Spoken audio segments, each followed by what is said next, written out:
வணக்கம், நான் உங்க டாக்டர் செந்தில்குமரன், ஈரோடு மணியன் மெடிக்கல் சென்டர்ல இருந்து இன்னைக்கு இந்த பதிவு செய்யறேன். இன்னைக்கு நம்ம அலச போற சப்ஜெக்ட் பாத்தீங்க அப்படின்னீங்கன்னா, வீட்டுல செல்ல பிராணிகள் வளர்த்துவது நல்லதா இல்ல ஆபத்தானதா? ஏன் இந்த கேள்வி இப்ப திடீர்னு எழுந்திருக்கு அப்படின்னு பாத்தீங்கன்னா, நம்ம நடிகை மீனா அவங்களுடைய கணவர் நுரையீரல் பாதிப்பு ஏற்பட்டு இறந்துட்டாரு. அது முன்னாடி கோவிட் அப்படின்னாங்க. அதுக்கப்புறம் இல்ல, இது வந்து புறாவோட இல்ல லவ் பேர்ட்ஸோட எச்சத்தை சுவாசிச்சதுனால நுரையீரல ஏற்பட்ட ஒரு பூஞ்சையோட பாதிப்பு அப்படின்னு உறுதிப்படாத தகவல்கள் வந்துட்டு இருக்கு. ஹிஸ்டோபிளாஸ்மோசிஸ்னால பாதிச்சிருக்காங்க அப்படிங்கிற மாதிரியான தகவல்கள் வந்துட்டு இருக்கு.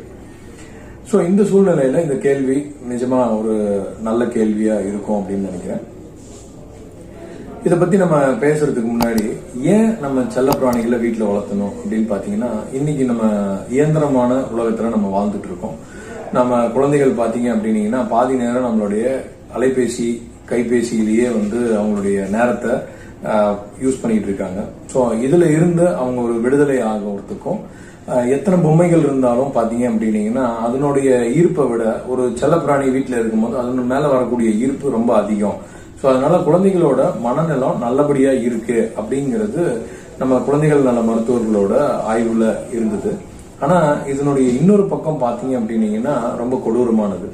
இப்ப வீட்டுல வளர்த்துற பூனையோ அல்லது நாயோ அதனுடைய ரோமங்கள் உதறதுனால, இந்த முடியை நம்ம சுவாசிக்கிறதுனால ஆஸ்மா வரத்துக்கா அல்லது அலர்ஜி ஆகிறதுக்கான வாய்ப்புகள் இருக்கு.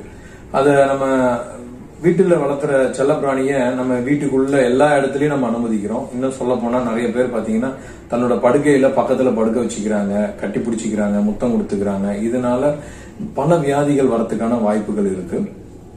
இந்த செல்லப்பிராணிகிட்ட இருந்து அதனுடைய தோல்ல இருக்கக்கூடிய பாரசைட்ஸ் மூலமா நம்மளுடைய கைக்கு சரங்கு வரத்துக்கான வாய்ப்புகள் இருக்கு.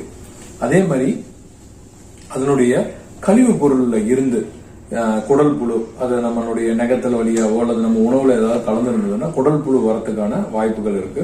குறிப்பா பாத்தீங்கன்னா பூனையை வளர்த்துறவங்க வீட்டுல கர்ப்பிணி பெண்களா இருந்தாங்கன்னா அதனுடைய மலத்தை தயவு செய்து ஒரு நல்ல சுகாதாரமான என்சைம்ஸ் எல்லாம் நிறைய இருக்கு, அமோனியா என்சைம்ஸ் அந்த மாதிரி நிறைய இதெல்லாம் பரிந்துரைக்கிறாங்க.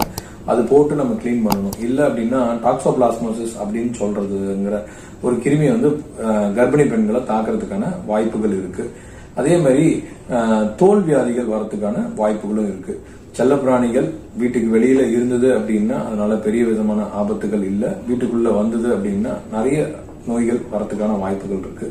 அதே மாதிரி பறவைகளை நீங்க குறிப்பா புறா இல்ல லவ் பேர்ட்ஸ் இல்ல வாத்து கோழி அந்த மாதிரி இருக்கும் போது அதனுடைய எச்சங்கள்னால நமக்கு பாதிப்பு ஏற்படுறதுக்கான வாய்ப்புகள் நிறைய இருக்கு.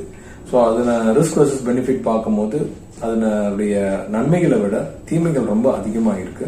ஸோ அதனால வளர்த்துறவங்க கொஞ்சம் யோசிச்சு வளர்த்துங்க. இல்ல கண்டிப்பா நான் வளர்த்தி ஆகணும் அப்படிங்கிற மாதிரி உங்களுக்கு ஒரு எண்ணம் இருந்தால் அதுக்கு கரெக்டா பிளான் பண்ணி அதுக்கு தகுந்த மாதிரி நீங்க வளர்த்துனீங்கன்னா இந்த பாதிப்புல இருந்து நம்ம தவிர்த்துக்கலாம். நன்றி, வணக்கம்.